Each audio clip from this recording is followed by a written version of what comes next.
de certificación es la degradación de las tierras de zonas áridas, semiáridas y subhúmedas secas, que son resultado de diferentes variaciones climáticas, entre ellas pues destacan la sequía, la erosión del suelo y la pérdida de la vegetación. ¿Cómo estudiamos las cuencas hidrográficas para prevenir el riesgo de desastres? Pues casi vale como comentario decir que en las cuencas hidrográficas se desarrolla la mayoría de las actividades socioeconómicas de la población y cualquier acción que se haga en un lugar de la cuenca va a repercutir en todas las partes, ¿no? Entonces, por eso su enfoque debe ser integral, sistémico y sostenible o sustentable. Y el nivel adecuado para el estudio de las amenazas, vulnerabilidades y riesgo, hay un consenso en la gente que se dedica a estos análisis de que es el nivel local, ¿sí? Y ese nivel local es de microcuencas o subcuencas, cuando se quiere realmente resolver un problema. Esto no significa que una microcuenca va a tener autonomía para decidir cómo resolver sus problemas, sino que también tiene una visión más allá de la microcuenca, como es lo regional o lo nacional, o en el caso de las cuencas transfronterizas también se debe visualizar, pero los problemas básicamente se resuelven a escala local. Aquí tenemos un ejemplo de una microcuenca que estamos estudiando en el Tajín, que son 1.488 hectáreas. Sin embargo, esta microcuenca tiene grandes repercusiones, no solo a nivel local, pues hay inundaciones, hay encharcamientos, hay movimientos de masa y deslizamientos, sino que también tiene una repercusión a nivel internacional porque eso está afectando la entrada al público del turismo, porque eso está afectando la organización de todas las comunidades que dependen como recurso económico de esa microcuenca. Entonces, es tan solo para ejemplificar un caso. Algo también que es muy importante es la participación de la población. Es fundamental que participe la población en el análisis para la solución de los problemas, ¿no? Y muchas veces se dice que si no conocemos el lugar y desarrollamos ciertas medidas, pueden resultar en fracasos, o sea, desde el punto de vista de los tecnócratas, ¿no? Que no conocen el campo y que esa es una preocupación, como dicen mis colegas y lo repito continuamente, para conocer las rocas hay que patearlas. Bueno, entonces siempre hay que considerar las amenazas y el riesgo en función de la sociedad, o sea, no olvidarnos de la sociedad. Y el riesgo es el concepto fundamental y no tanto el desastre, porque el riesgo todavía, bueno, es un proceso que se está gestando, en cambio el desastre es cuando ya se gestó, se produjo, ¿no? Bueno, ¿qué tipos de métodos utilizamos para analizar las cuencas? Pues cualitativos y cuantitativos. Los análisis se realizan predesastre o postdesastre, son análisis integrales, ¿sí? Tanto de las sequías como de las inundaciones, se lleva a cabo con la participación de la población y se utilizan las herramientas de las tecnologías modernas. Bueno, entonces para el caso de la determinación de la vulnerabilidad, en este caso a inundaciones y sequías, pues los principales factores a considerar en una cuenca hidrográfica para el análisis de la vulnerabilidad pues son el uso del suelo, la geomorfología, la ecología de ríos y planicies de inundación, el régimen climático e hidrológico y sus interrelaciones y la infraestructura.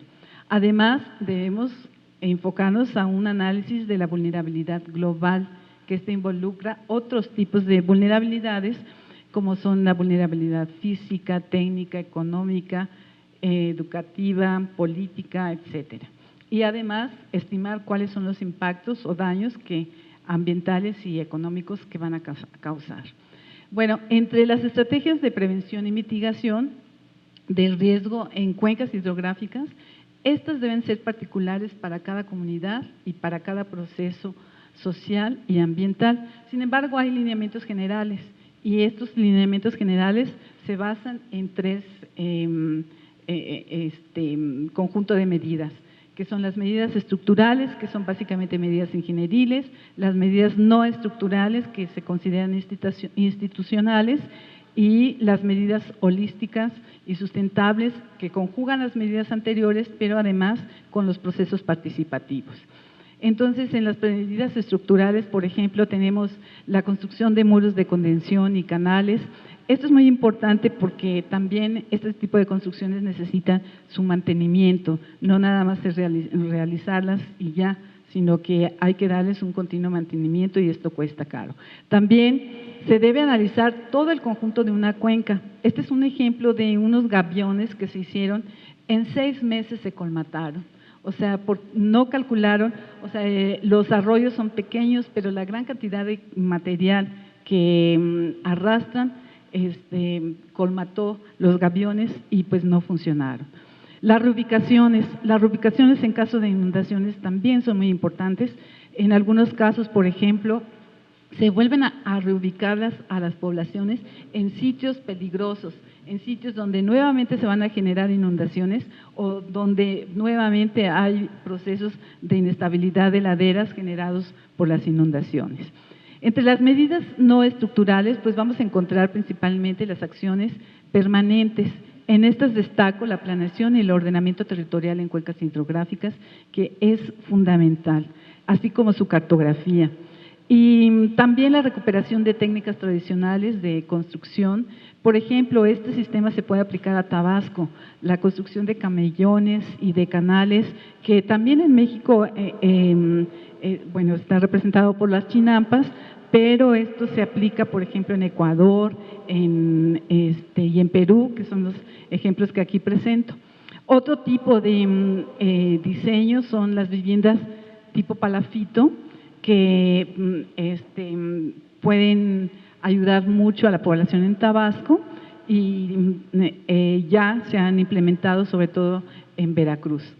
Entre las acciones operacionales, pues está, lo más importante que destaco son los sistemas de alerta temprana, ¿sí? Aquí les muestro un ejemplo de Protección Civil de España, donde nos dice que el aviso de riesgo de ríos, de desbordamiento de ríos en todas las cuencas hidrográficas. Entonces, nosotros deberíamos tener algo así, algo parecido para nuestras cuencas. Y bueno, las medidas holísticas están en conjunción con las anteriores y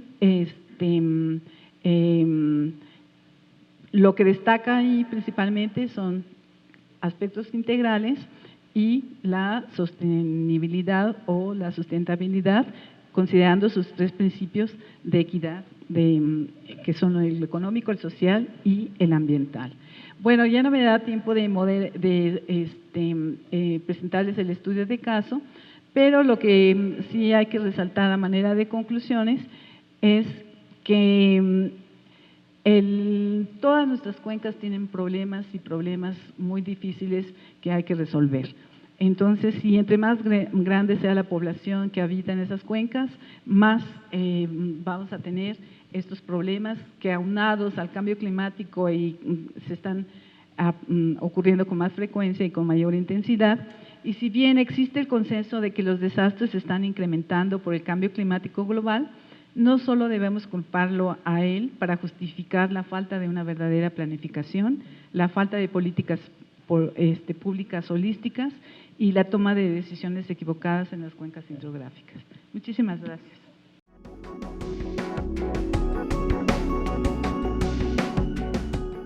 Gracias, bióloga. Pues ya lo dijeron los anteriores expositores, hay una gran coincidencia, no nos reunimos, ¿verdad? No hicimos nada previo, pero es extraordinario pues la convocatoria, cómo nos ha reunido para coincidir en estos aspectos tan importantes, ¿no? Pues buenos días a todos los auditorios que están con los asistentes en todas las delegaciones de la Semarnat y de Sedesol.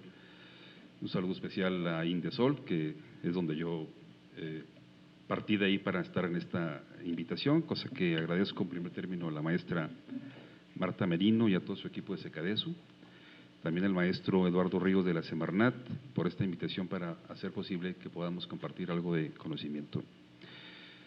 Bien, quiero aclarar algo que me inquieta y que es algo personal, y diría que por lo menos en los últimos 10 años a la fecha me parecería algo comprometedor utilizar el término de sustentabilidad y de sostenibilidad. Y es que la razón, quizás estén de acuerdo, es que los diagnósticos y los resultados hablan cada vez por sí solos, por lo menos en los últimos años. Claro que el esfuerzo de la academia y del sector gubernamental es valioso, de los investigadores, por supuesto, pero me parece que no ha sido suficiente porque han quedado sueltos muchos sectores sociales y productivos, y es justamente ahí esta gran parte de los huecos que tiene que enfocar el quehacer ambiental. Bueno, hecho esta aclaración para quitarse de culpas y de cosas de ese tipo, para no ser tan presuntuosos con lo de la sustentabilidad, sí creo que tenemos que revisarlo y distinguir en dónde están los verdaderos proyectos cómo hacer para llegar más rápido pues a las soluciones, ¿no? Yo he subtitulado a la presentación una vinculación entre lo rural y lo urbano, pero ya el doctor Patiño se adelantó igual que la maestra, y entonces yo tan solo quisiera hacer que me acompañaran en un viaje pues en volandas en torno al ciclo hidrológico del agua. Bueno, obviamente al ciclo hidrológico. ¿Cuántas cosas podríamos señalar que diferencian el ámbito rural y el ámbito urbano? Sí podemos señalar por lo menos 10, y creo que hay muchas. Pero yo diría en primer término la vocación de uso del suelo, la producción agroforestal, la producción agropecuaria, los sistemas de riego agroagrícola, la naturaleza menos trastocada, excelentes lugares de recreo, las etnias, los campesinos, una versión de la pobreza social y una versión de la riqueza en recursos naturales. Son ideas que de alguna forma nos dan o nos denotan el ámbito rural, ¿no es cierto? El ámbito urbano no lo voy a describir porque creo que de sobra lo tenemos conocido, pero desde el punto de vista de los ecosistemas, si abordamos el tema en ese sentido, creo que tenemos que hablar de algo importante. En el ámbito rural se ubican las fábricas del agua, ahí están los grandes conglomerados y macizos forestales, produciendo evapotranspiración, ionizando y oxigenando a la atmósfera y produciendo vapor de agua que luego se consolida y se precipita como lluvia, que luego escurre y que llega a los valles. Quizá algo se quede y se aproveche. Lo cierto es que grandes volúmenes escurren y que por causa de tanta deforestación erosiona y arrastra todo el suelo posible que llega hasta los valles. Llega a los valles donde se ubica la mayor parte de las urbes y de los centros de población pequeños y grandes y hasta conurbados, carentes de adecuadas infraestructuras o bien con todos los atractivos para invertir en más crecimiento y en más desarrollo. Más desarrollo que cada vez demanda más y más insumos y agua entre ellos. Desarrollo, claro está, el reto para mejorar la calidad de vida de cada vez mayor número de gente. Pero ¿cómo conectamos entonces esto? Vamos conectando. Como el ciclo del agua ocurre y seguirá ocurriendo de modo natural e independiente de los desarrollos urbanos, sin embargo, de todas las partes que se describen del proceso hidrológico, vamos a destacar dos, o por lo menos es lo que yo quisiera abordar en esta intervención. Me refiero a la parte del escurrimiento y a la parte de la infiltración. Y bueno, celebro que el doctor Patiño también haya dicho en primer término, y bueno, nos toca reconocer quién lo dijo primero, pero a fin de cuentas creo que no estamos hablando de nada nuevo. El escurrimiento y la infiltración están resultando modificadas en los últimos años de manera grave, pues el escurrimiento está resultando con mayores caudales superficiales y por otra parte la infiltración está resultando con menores volúmenes de recarga al subsuelo. Entonces, ¿cómo abordamos esto? Y bueno, ciertamente una forma de entrarle a este análisis, a esta invitación que la propia naturaleza y la sociedad nos piden, es que pues podemos entrarle al caso del cambio climático, porque la vulnerabilidad y los riesgos en las cuencas hidrográficas se van a abordar mejor desde esta perspectiva, y es lo que ofrece el análisis del cambio climático. Los tratados internacionales y las políticas nacionales tratan de enriquecer las actividades mundiales encaminadas a mitigar el cambio climático y adaptarse al mismo. Si bien es importante seguir tratando de reducir las emisiones de gases de efecto invernadero, la mitigación por sí sola no es suficiente y no se percibirán cambios sustanciales en las próximas décadas. Esto lo apunta un reciente documento de la FAO.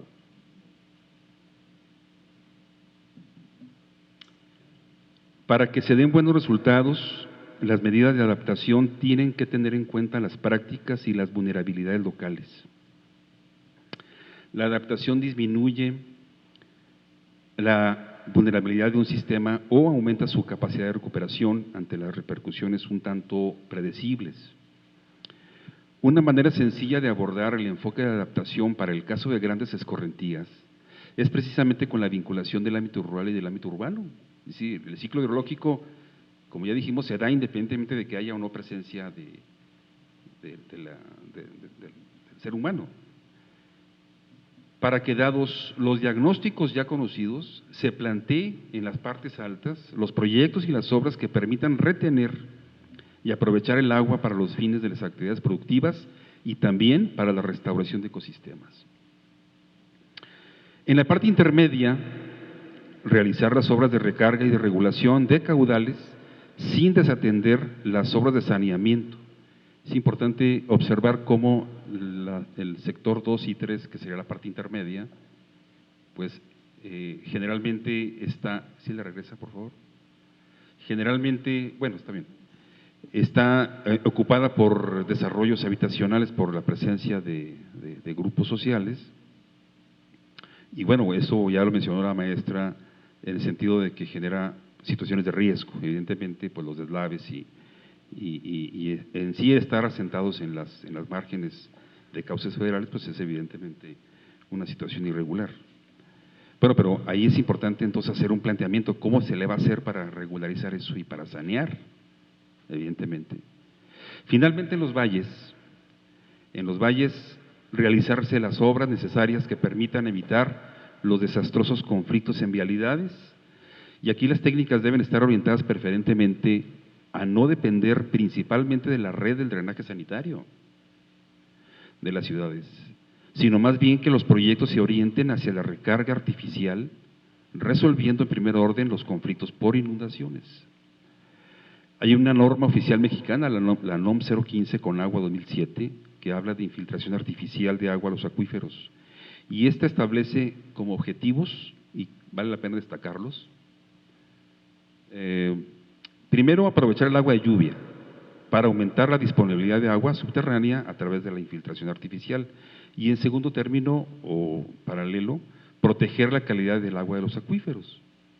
Esto es importante porque hay unas consideraciones que van dentro de la norma y que establecen que la infiltración de aguas a subsuelo a través del suelo mismo es parte del ciclo hidrológico. Entonces aquí estamos conectando ya lo que tratábamos de plantear. Ahí lo dejamos, ¿no? Anterior. Se trata de técnicas utilizadas en otros países, también dice la norma, como una alternativa para el manejo de agua en áreas urbanas, y promover obras para desalojar aguas pluviales con el fin de evitar inundaciones, afectaciones a la red sanitaria local y daños a las personas en su salud y bienes materiales. Esto es parte de lo que puede inspirar para diseñar y elaborar los proyectos que sean eficaces y que además permitan tener la certeza de saber que cuando llueve no bajará tanto suelo erosionado, que no se generarán conflictos viales y que no se expondrá la integridad física de personas. Otra vez lo que han dicho los maestros, toda la serie de análisis que el IMTA, que la CONAGUA y que todas las instituciones de investigación están realizando, me parece que tienen que poner sobre la mesa los términos de referencia para conectarnos de una manera, digamos, práctica, de cómo empezar a plantear o a ordenar el nuevo esquema de obras y proyectos, para que no estén aislados lo que hacen los de obras públicas y lo que hacen los investigadores y lo que hace finalmente la gente, lo que tiene que hacer para de alguna forma subsanar los problemas que esto genera por inundaciones. Y bueno, evidentemente que algo se lleva a cabo, sí hay trabajos, sí hay proyectos en el orden de la administración de la obra pública. Existen presas urbanas para regulación, hay pozos de absorción e incluso la búsqueda aleatoria de algunas grietas para hacer una infiltración, aunque no se atiende, digamos, el cuidado de la limpieza del agua que se infiltra. Para poder ir más allá de esto, es necesario enfocarnos en este marco de referencia ambiental de lo que el ciclo hidrológico efectúa en el ámbito rural y en el ámbito urbano. El trabajo debe ser intenso en la parte alta e intermedia, a través de obras necesarias que resuelvan la parte ambiental en sí, como la parte productiva. También la parte del saneamiento es necesario que se atienda, ya que de nada sirve que el agua que se produce arriba baje y se mezcle con la problemática de la zona intermedia. Ya casi en este recorrido final de las escorrentías hacia los valles, y habiendo trabajado lo suficiente arriba, los volúmenes de agua deberán ser tratados como remanente, no tratar de resolver toda la problemática urbana. Eso habla de que arriba no se está haciendo nada. Entonces, si todo fuera virtual como lo estamos planteando, pues entonces el agua sería remanente únicamente en los valles y sería más fácil poderlo administrar. En el caso de los parques urbanos, por poner ejemplos muy concretos, algunos pueden ser intervenidos para que funcionen como vasos reguladores y de infiltración artificial, asegurando que se cumpla con la normatividad de manera eficiente. Este sería el tema de los parques hundidos con la instalación de infiltración. Uno de los objetivos es el de evitar que el agua de lluvia se acumule en las vialidades, aunque también se pueden plantear proyectos y obras que operen como trincheras de infiltración en esos sitios más conflictivos. Es importante destacar lo que dijo al final la maestra Oralia, de las obras en el ámbito rural son fundamentales. Para poder tener un éxito en el diseño de las obras urbanas, es imprescindible tener las obras primero arriba, ¿no? Porque entonces sería un caos querer resolver todo el gran lodazal que baja en las partes bajas. Finalmente, vale decir que para toda intervención de proyectos es necesario realizar los estudios analíticos de los sitios que permitan caracterizar tanto la superficie como el subsuelo. Esto nos dará la certeza de saber cómo abordar cada solución, cada situación. Al final yo traigo un modelito que es lo que por ahí mencionó la maestra Merino, el anterior, el modelito. Bueno, pues este es un diseño más bien aquí lo que hicimos fue rediseñar el sistema del pozo de absorción o de infiltración urbano, y lo que pretendemos aquí es tener una serie de trincheras que permitan administrar la sedimentación y a través de unos filtros con químicos precisamente que logren tanto sedimentar como filtrar. Son los filtros bacteriológicos e incluso ¿por qué no pensar en una parte de cloración? La idea sería tener un monitoreo al final del último filtro para saber qué cantidad y qué calidad de agua estamos infiltrando al subsuelo. Este es un modelo que pues está prácticamente iniciando, es reciente el diseño, la creación y el otorgamiento del título de patente. Entonces, pues por ahí estaríamos seguramente ante la gente del IMTA y de Conagua, ¿no?, planteando su aplicación. Pues es todo lo que quisiera plantearles. Gracias.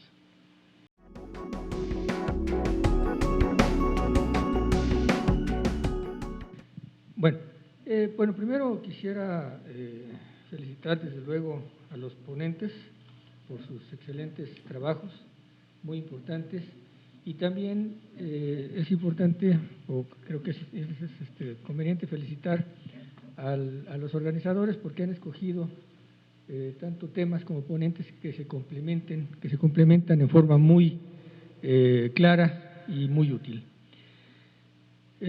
Voy a hacer, como decía, algunos comentarios sobre las ponencias y luego algunos temas de reflexión. La presentación del doctor Patiño, que está orientada sobre todo a la parte de disponibilidad de agua, aunque también tocó algunos aspectos relacionados con fenómenos extremos e inundaciones, pues hace propone una metodología cuantitativa para estimar la vulnerabilidad. me parece muy importante tener esta visión cuantitativa porque eso permite priorizar y planear apropiadamente las acciones de adaptación que se tengan para el cambio climático. En ese sentido, esta metodología cuantitativa pues, se aplicó dentro de las publicaciones mencionadas en algunas cuencas específicas como ejemplos, pero pues es muy importante que esto se extienda a otras cuencas, a todas las cuencas del país y que además esta metodología o algo similar se estandarice para que se utilice en forma, digamos, consistente en las diferentes regiones del país y que se extienda también a la parte de inundaciones y sequías. Algo que me parece también destacable en este sentido y que mencionó el doctor Patiño, también la maestra Oropesa y también el ingeniero Cervantes, es que todos los componentes de la vulnerabilidad, la exposición, la sensibilidad, la capacidad de adaptación, como queramos llamarle, son fuertemente dependientes de las condiciones socioeconómicas de la población y esto no puede olvidarse.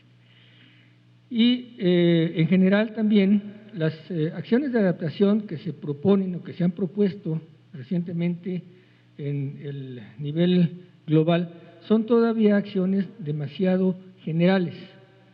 Digo, se habla, por ejemplo, de conservar los recursos naturales. Desde luego que tenemos que conservar los recursos naturales y otro tipo de cosas, pero es muy importante, como ya también lo mencionaron los tres ponentes, que estas acciones de adaptación se generen y se apliquen en el nivel local. Y en ese sentido, pues las delegaciones que yo sé que han trabajado en forma muy importante en este sentido, pues deben tener programas integrales, locales o regionales para la adaptación al cambio climático. La maestra Oropesa se refirió un poco más al tema relacionado con las inundaciones y las sequías, digamos, a los extremos del problema. Algo que creo que es muy destacable, entre muchas otras cosas, desde luego de lo que dijo la maestra Oropesa, es el ordenamiento territorial. El ordenamiento territorial es probablemente una de las medidas de adaptación más importantes en materia de cambio climático que existen en el contexto de los fenómenos extremos de inundaciones y sequías. También quiero destacar algunos otros puntos que mencionó la maestra Oropesa, por ejemplo, en materia de gestión de riesgo. Es muy importante tomar en cuenta que no solamente se trata de recuperar los problemas generados por los fenómenos extremos, es decir, no se trata solamente de ser reactivos al problema, sino también proactivos, o sea, la prevención es tan importante como la recuperación. Por otra parte, la generación de los sedimentos es un problema de enorme importancia en muchas regiones del país, por ejemplo, la costa de Chiapas y algunos otros lugares del país, que al que no siempre se le da la importancia que requiere. Muchas veces los sedimentos que se desprenden de las zonas montañosas y que van a dar a las zonas urbanas o a las zonas pobladas pueden ser un problema más grave que la propia inundación, y esto es algo que debe tomarse en cuenta, ¿no? Por supuesto que la cuenca es la unidad básica de gestión y en este contexto es como hay que estudiar todo lo que se refiere al cambio climático, las medidas de adaptación, etcétera. Pero también, como mencionó el ingeniero Cervantes, dentro de esta unidad básica de gestión opera el ciclo hidrológico que tiene que tomarse en cuenta en su totalidad, como un todo, ¿no? En general, las medidas que se han visto aquí y que se ven mucho en las reuniones dentro de este contexto, se ven que son medidas, digamos, que de todas maneras se hacen. Por ejemplo, pues la parte de conservación en las partes altas de las cuencas, la construcción de infraestructura, etcétera, ¿no? Pero aquí es muy conveniente que se vea dentro de todas estas acciones locales, que se vean en el contexto del cambio climático, que no siempre ocurre, ¿no?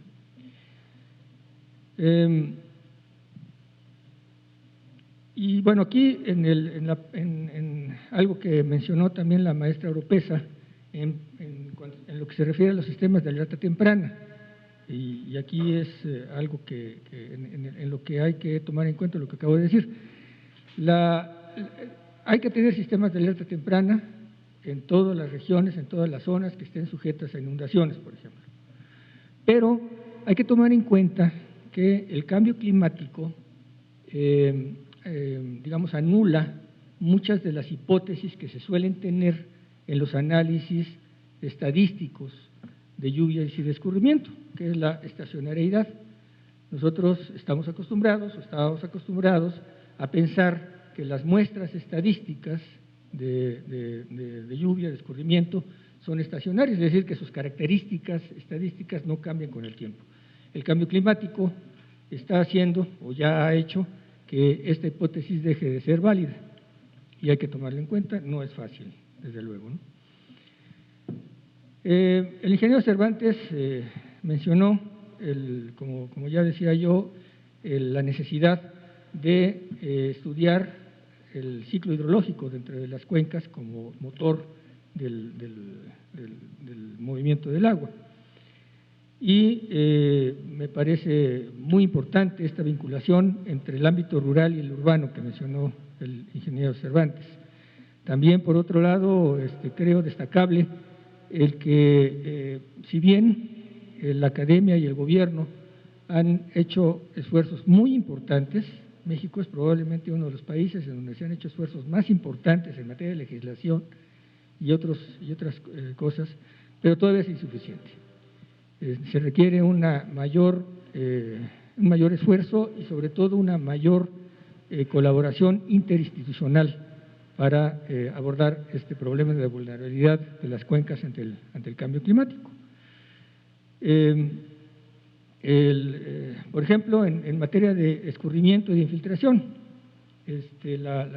se ve aquí una medida de adaptación muy importante, que sería pues el control del escurrimiento hacia las cuencas urbanas, la generación de infiltración en las propias cuencas urbanas, que pues uno afecta al otro, ¿no? Se mencionó también la parte de las medidas locales. Eso es algo que es muy importante destacar aquí en esta reunión, ¿no? Bueno, entonces, yo creo que pues esto resume así en forma muy apretada algunos de los puntos importantes en las presentaciones anteriores.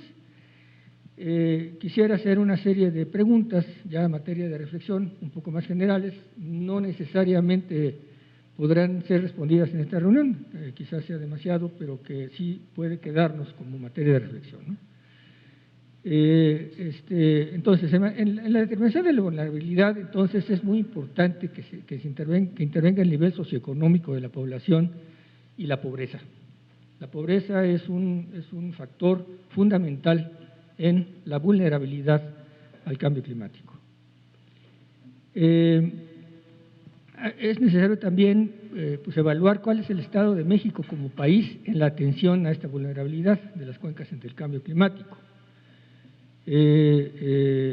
Si creemos que las instituciones mexicanas ya están preparadas para hacer frente a esta vulnerabilidad y cómo atenuarla, o qué hace falta, si las políticas actuales son suficientes o hace falta todavía algo más, si la capacidad del país es adecuada y cuáles son las prioridades. Algo que también me parece fundamental es definir cuáles son las líneas de investigación que deben atenderse prioritariamente en esta materia, y en ese sentido es muy importante la colaboración interinstitucional entre los diferentes instituciones académicas y de investigación que hay en el país para poder concentrar los esfuerzos y no dispersarse. Habría que